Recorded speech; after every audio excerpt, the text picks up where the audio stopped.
Attitudes towards disabilities vary widely all around the world, pulling from cultural norms and traditions that have shaped how generations see the world.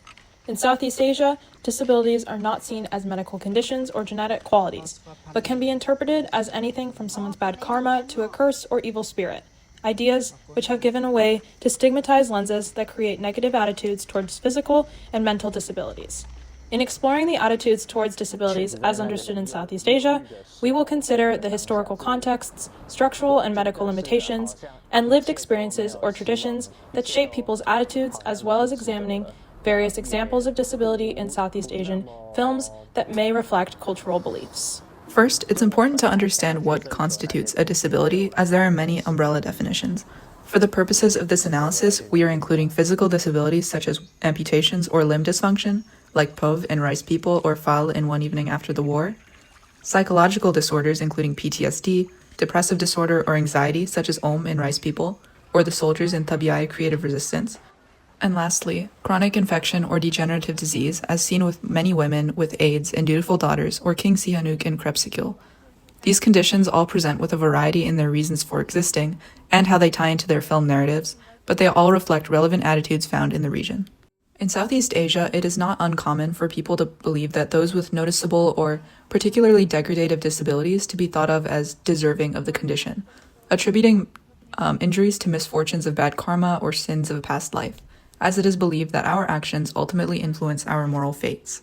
According to a literature review on stigma towards mental illness in Asia by Vaishnav and others, stigma is defined as a set of negative and often unfair beliefs that a society or group of people have about something. We see negative stigma in the interview documentary by Dr. Marr, Dreams of Dutiful Daughters, where numerous women who have perhaps been lied to by husbands or forced into prostitution contract HIV/AIDS and experience immense shaming and hatred because of it.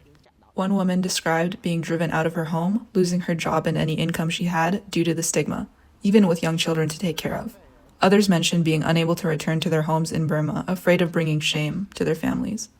We also discussed mental health stigmas in our conversation with Polita, who was born and raised in Thailand and moved to the US for college. Growing up, she understood mental illness as something to be kept hidden, and conversations surrounding mental health were always private. This connects to a broader cultural belief in Thailand that healing can come through Buddhism, prayer, and meditation, rather than medical intervention. While Polita certainly appreciates meditative practices and has incorporated them in her own mental health practices, she also understands the importance and value of seeking help from a professional. However, it doesn't just come down to the beliefs of outsiders or the community with regard to disabled persons, but also how they may end up handling their own selves. To explore this, we'll first discuss POV from Ritipan's Rice People. Within the context of the film, as is explicitly stated, the rice harvest is everything. It's all the main family of 9 work to for their entire lives, it's all their future children will inherit, and it is all the 7 daughters should learn and live. POV, the father, is meant to be a protector and guide, seen coming to Om's side when she faces a snake, and is the primary person who uses a plow as he could put more strength into it. When he is injured by the thorn while working, he's unable to work or even walk comfortably, stuck at home, forced to watch his family when all he feels is that he should be there with them. The harvest is noticeably slower, but it's not his family's incapability he feels, it's his. He only blames himself for not being able to pick himself up and move the harvest along. He agonizes in both the pain of the injury and self-hatred for his pitiful state. Unable to receive medical help from a far distant hospital, he takes drastic measures and attempts to self-medicate, taking a razor and boldly slicing deep into his own ankle. He claims he'll get the thorn out himself and return to the fields. Given the unlikelihood that there was actually still a thorn in his foot, as the degradation in his health was due to poison, his action can be considered in one of 2 ways. First, due to poison-induced delirium and a last resort mentality, he truly believes that there is a thorn embedded somewhere in his ankle. Another way to explain this is that the desire to override the intense pain of the poison by creating a newer, fresher injury was his reason for doing it. This is a common cause of self-harm among those experiencing painful injuries or chronic disability, stemming from a desire to induce certain hormones that may provide, in a way, relief from the original injury. War is undoubtedly a large catalyst in both the attitudes toward disability and many of the disabilities actually manifesting in Southeast Asia. Places like Laos, Burma, and Cambodia have been absolutely ravaged by airstrikes and gas bombs, leading to severe injuries and death. Furthermore, landmines and undetonated bombs remain in Southeast Asian regions today. Every year, dozens and dozens of landmines detonate, leading those who survive to live lives with irreversible damage and painful disabilities.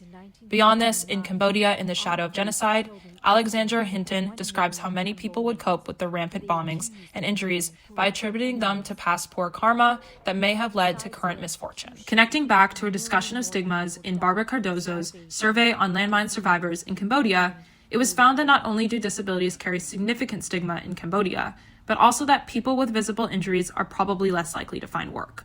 Through the survey of the general population, 70% reported that they thought people who had been injured by landmines were less likely to be hired. These stigmas play a significant role in the economic impacts and everyday lives of survivors, affecting both their ability to find work and how they're perceived by their communities.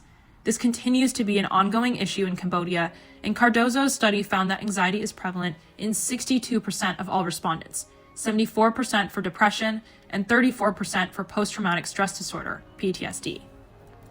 These shocking statistics are a reminder of the importance of providing resources for those impacted by landmines and how powerful films can be in conveying the effects of landmine injuries to a larger international audience. For instance, Rithi Pan's One Evening After the War provides a powerful example of how the impacts of war shape everyday life in post-conflict Cambodia.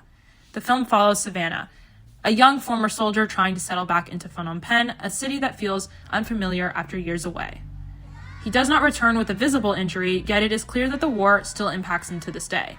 Throughout the film, we witness the emotional weight of returning home from a war and understanding the difficulties a soldier faces in attempting to reintegrate back into society.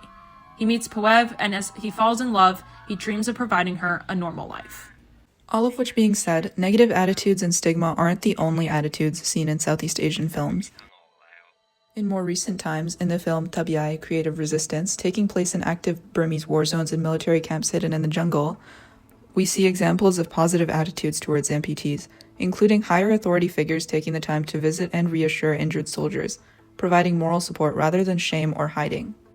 In interviewing Palita, she also noted that with the rise of social media and overall broader globalization, attitudes towards mental illnesses are shifting among younger generations. These conversations help to decrease mental health stigma, provide resources for teens and young adults, and create an environment that's open towards talking about mental illness. Yet she also explains that older generations continue to have a very different perspective. So I was wondering if you could talk a little bit about the overall perception of mental illness in Thailand. And why do you think that the younger generation is more accepting of it?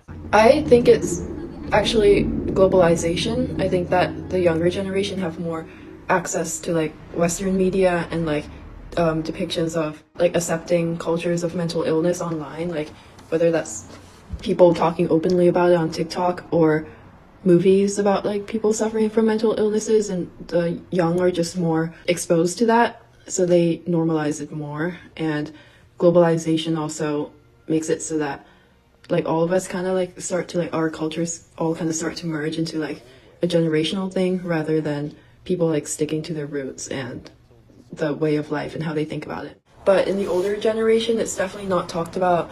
It's considered a minor issue that you just have to get over. Like, for example, people don't really believe in depression.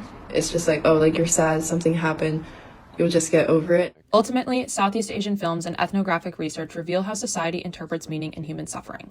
In Southeast Asia, disability is shaped not only by history, conflict, poverty, and limited medical and psychological care, but also by cultural beliefs in imbalance, karma, and fate. Films such as Rice People, Dreams of Dutiful Daughters, and One Evening After the War further depict how individuals with disabilities experience stigma, unemployment, and social isolation, which can often lead to a burden that only increases self-blame and destruction. Nonetheless, films like Thai by Creative Resistance suggest a shifting of perspectives in Southeast Asia as younger generations are increasingly challenging these stigmas.